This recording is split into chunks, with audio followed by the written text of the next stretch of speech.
Now available in paperback and e-readers, John Haynes, an offer he can't refuse. The man who rules the world gets a job offer he can't refuse in this action-packed all-new John Haynes series adventure.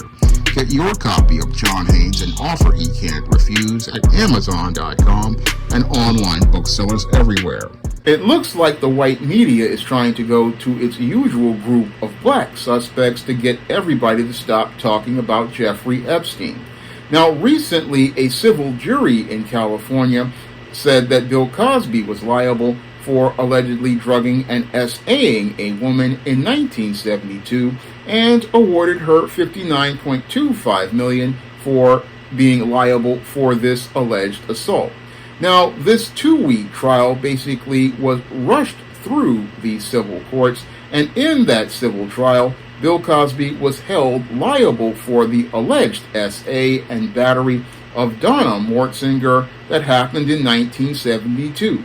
And as this jury looked to compensate Donna Mortzinger for her alleged loss, they awarded her $17.5 million in past damages, $1.75 million in future damages, including mental suffering, loss of enjoyment of life, inconvenience, grief, anxiety, and emotional distress, and also added a $40 million punitive damage onto that judgment as related to that civil lawsuit.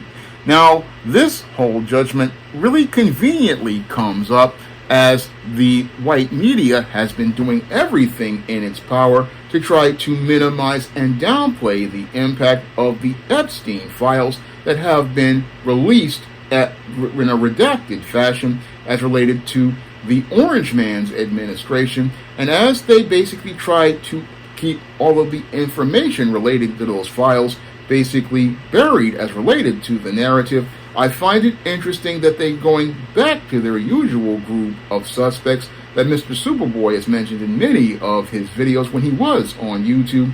I mean, every time when one of these white guys would be seen in the face of a sexual scandal, the mainstream media would try to deflect by going to their usual group of suspects that included R. Kelly, Bill Cosby, and your usual flavors of the month as related to black male sexual deviancy like Sean P. Diddy Combs, in an effort to take people's minds and off of the white males who participated in sexual predation, and in an effort to try to reframe the narrative to make black men that face of sexual predation. And that's what's possibly being done here as related to the case of Jeffrey Epstein and all of the rich, prominent white males who have been presented in the Epstein files. What's been happening is that they don't want those names to come out as related to them being the face of sexual predation, very similar to what happened during the Me Too movement, where they tried to then make Bill Cosby look like the face of sexual predation. However, after Roger Ailes got caught with his affair with Gretchen Carlson and paid $20 million to Gretchen Carlson in a cash settlement out of court, that's when white women's hypergamy got triggered. And as their hypergamy got triggered, that's when many of these women looked to make allegations against white men, and the entire plan to make Bill Cosby the face of sexual predation and look to go on a campaign to go after black men wound up blowing up in their faces, because those white women knew they could get bigger paydays at the expense of all of those white men than they would if they went out here and filed all those lawsuits against black men.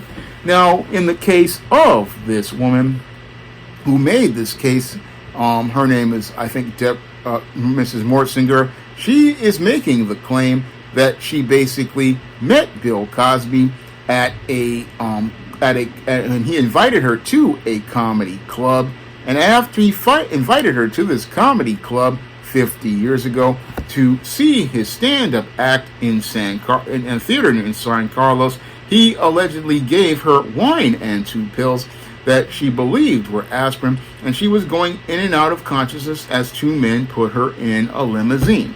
And after she says these men put her in this limousine, she woke up in her house with all of her clothes off except her underwear, no top, no bra, and no pants. And that's when she said she knew she had been drugged and violated by Bill Cosby.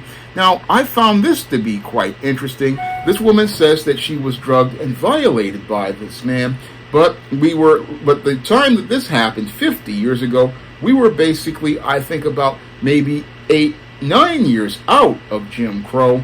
And when it came down to the word of a white woman, the word of a white woman would have been seen as the truth as related to our criminal justice system. And Bill Cosby was not a big star in 1972. So what would have happened is that I find it interesting that this woman did not file any sort of police report as related to this alleged crime that she says happened. I mean, I find it interesting that this woman, 50 years to the day, again, never filed any sort of police report as related to this alleged crime, but she is going to go and say 50 years later that Bill Cosby was the one who went out here and took advantage of her, even though she just met this guy. And again, if he's a complete stranger, I don't think any smart woman would take any sort of drink or pills from a guy they don't know. But this woman says she went out here and did this, and that this basically happened to her over 50 years ago. Now, even though this happened over 50 years ago, she basically then filed this whole lawsuit in 2023, and this lawsuit basically went through California's courts in less than 2.5 years, which is also suspect to me, just like the case of the Philadelphia prosecutor who went out here and looked to go out here and run on looking to prosecute Bill Cosby in the case of S.A. of Andrea Constand. And as he went and looked to go out here and run on that office, then went out here and prosecuted Bill Cosby and got a conviction in a questionable way, because he basically took an affidavit illegally and used it to try to use it against Bill Cosby. And eventually, even though Bill Cosby did 3 years in prison, the Supreme Court threw the verdict out. And even though Bill Cosby got his freedom, white supremacy wasn't finished with Bill Cosby. No, white supremacy, it wasn't finished with Bill Cosby, because they were on a campaign to look to tarnish the legacy of Bill Cosby and tarnish the name of Bill Cosby, so no one would look up to this black man who had tremendous influence over black media, because we wouldn't have the modern black media we have, and Hollywood itself wouldn't be around if it wasn't for Bill Cosby, because Bill Cosby was the man who went out here and gave the late Melvin Van Peebles the money to finish Sweet Sweetback's Bad A Song, the movie that basically saved Hollywood during its slump of the 1960s and 1970s, where the only movies that were making money were blaxploitation films. And again, that door was basically opened because Bill Cosby invested his money into the Sweet Sweetback and showed that there was an audience of black people who would go out here and go to the movies. I mean, Hollywood wouldn't even be around if it wasn't for Bill Cosby, but their way of showing gratitude to him was basically to throw a middle finger up in his face. And the middle finger they want to throw up in his face basically is to make him look like the face of sexual predation, even though you've got a whole lot of white guys like Hugh Hefner and others out here like Jeffrey Epstein and the recently convicted Alexander brothers, who were a part of luxury real estate, who were convicted of sex trafficking, that the mainstream media don't want to talk about. And the main reason why they're bringing up Bill Cosby once again is because basically they can't stop people from talking about the Epstein files and can't stop people from looking to demand justice as related to the case of Jeffrey Epstein, who is basically the actual face of sexual predation in the eyes of many Americans. When many Americans see the whole image of sexual predation, they don't see Bill Cosby, and they see Jeffrey Epstein. And what the white media and the media arm of white supremacy are trying to do is get people's focus off Jeffrey Epstein and get their focus back on black men. That's what they want to do, and that's why they wanted to, again, let this story run about Bill Cosby. They want to let this story run about Bill Cosby because they want Bill Cosby to be the focus as related to that story of sexual predation. Because if people keep talking about Jeffrey Epstein and keep demanding justice in the case of Jeffrey Epstein, it means that many of these prosecutors and judges basically are going to get the covers pulled off as related to their possible alleged sexual deviancy and debauchery, just like it happened in one episode of To Catch a Predator, where one of these DAs basically got caught in one of those stings as related to Catch a Predator, and they know that there are a lot of prominent white men who basically are seen on the list as related to Jeffrey Epstein, and they need to get people's minds off this Epstein case. But sadly, everything that they've done to stop people to stop talking about Jeffrey Epstein has basically failed as related to things. It's very similar to what happened with the Me Too movement. I mean, no matter what they did to try to make black men the face of sexual predation with the Me Too movement, the white women kept going back to the white men, and as a result of them continuing to go after the white men, the white men had to actually stop their campaign of looking to try to make black men the face of sexual predation in that campaign. But white supremacy, again, needs to have this distraction, so that's why they're going back to their usual group of suspects like Bill Cosby, and we'll possibly be hearing about R. Kelly or Sean P. Diddy Combs in the future. We'll possibly be hearing about them or some other black man in their media, because when it comes down to the white media and white supremacy, they basically have a very predictable pattern as related to their approach of looking to try to demonize black men. And what they want to do with Bill Cosby is look to demonize another black man and make it look like, oh, this woman got some sort of justice when she just basically got a judgment that basically will go just as much of nowhere as O.J. Simpson of the Goldmans got with the O.J. Simpson judgment.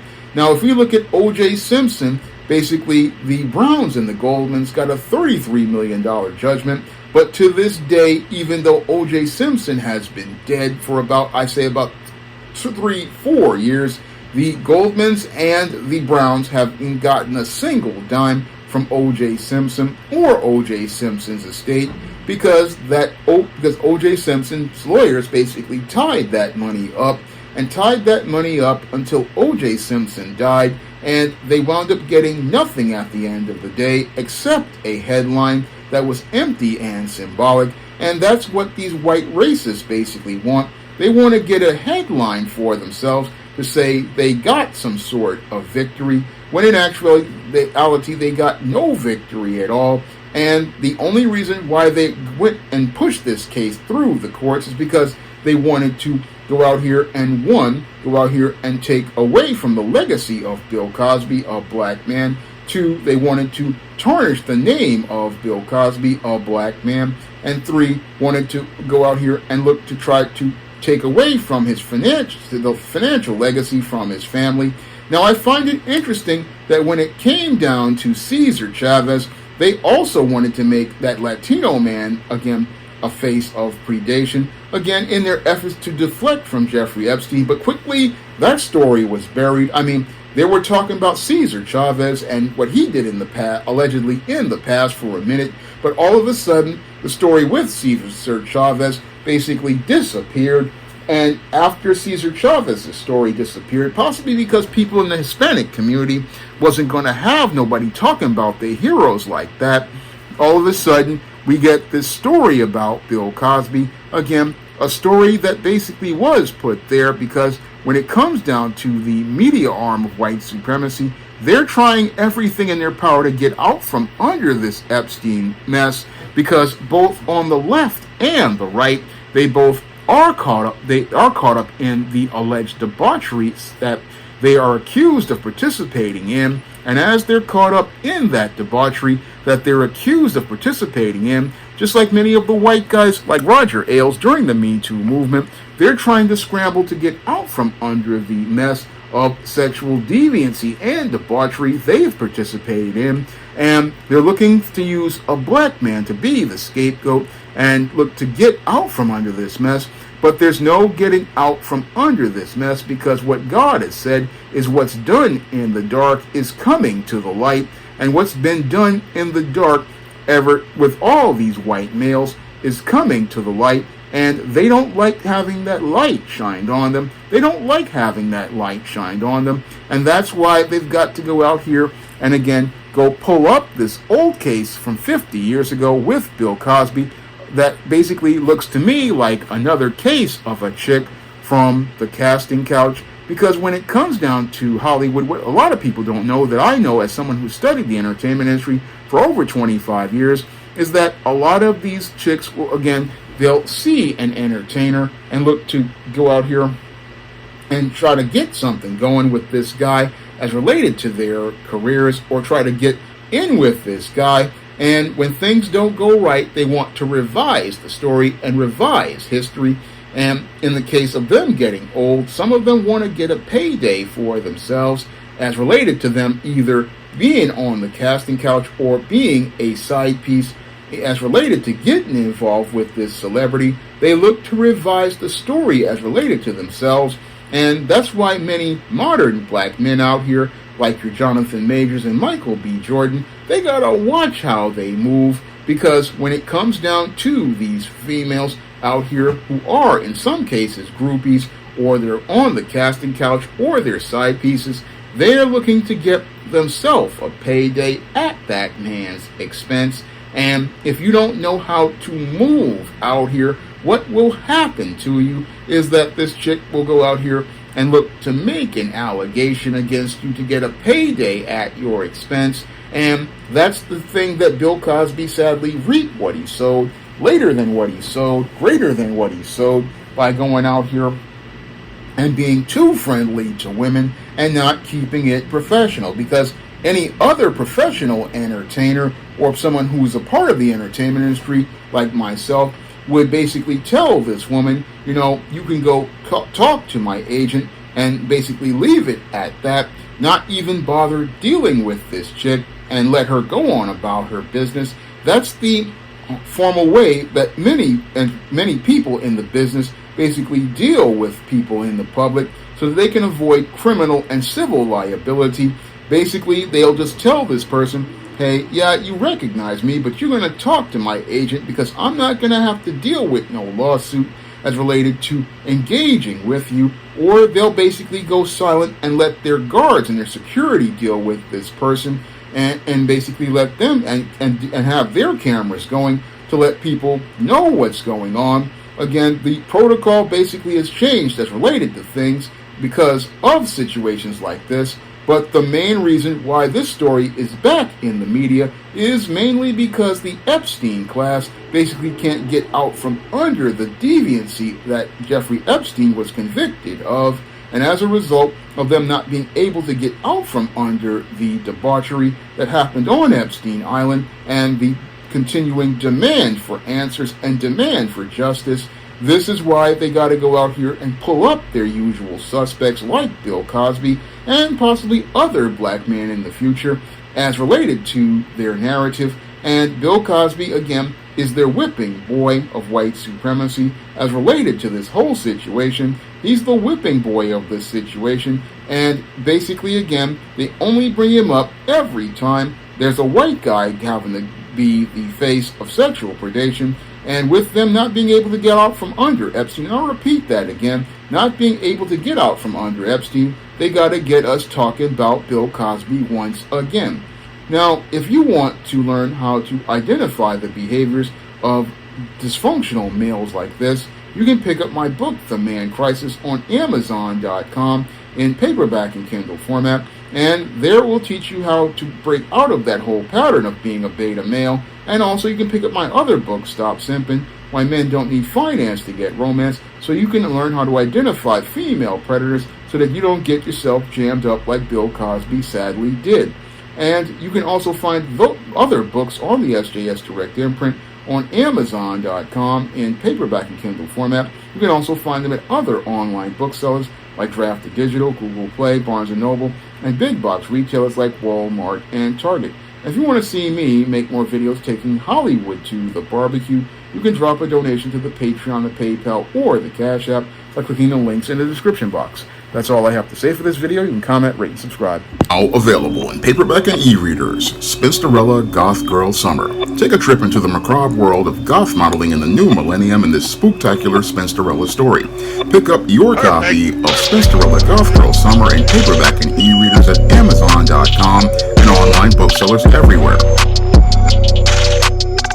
Now available in paperback and e-readers, John Haynes' Illuminati. The man who rules the world takes on the head of the global elite in this all-new action-packed John Haynes series adventure. Get your copy of John Haynes' Illuminati in paperback and e-readers at Amazon.com and online booksellers everywhere.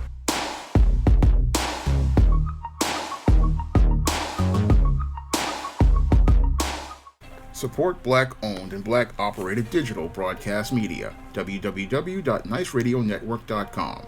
Nice Radio Network, broadcasting 24 hours a day, 7 days a week.